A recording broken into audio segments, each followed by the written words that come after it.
আমরা তার তীব্র নিন্দা জানাই এবং আমরা চাই অবিলম্বে কাপুরুষদেরকে খুঁজে বের করে শাস্তির আওতায় আনা হবে।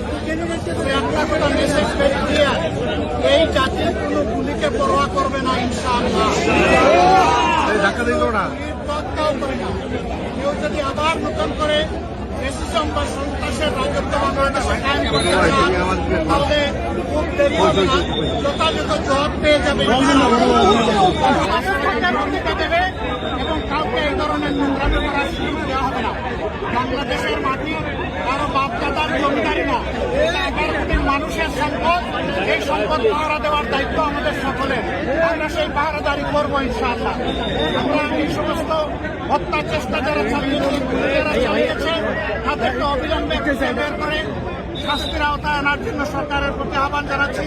সরকারের কোন ধরনের ঢিলামি এখানে বরদাস্ত করা হবে। সরকার যেন এই ব্যাপারে তৎপর থেকে নিজেদের দায়িত্ব পালন করতে পারে, আমরা তা দেখতে চাই। আবার রাজপথে আমাদের সকলের সাথে শরীক হতে পারে আল্লাহ তাআলার দরবারে।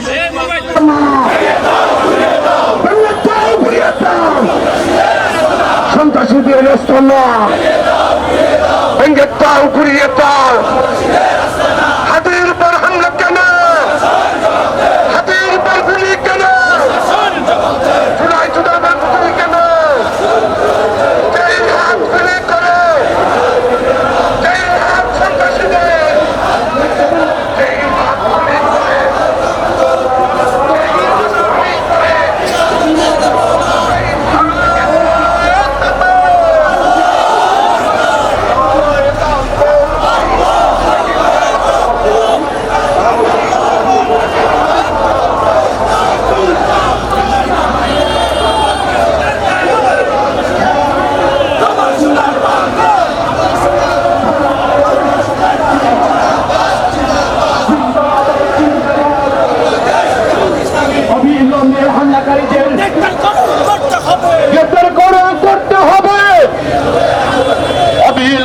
হামলাকারীদের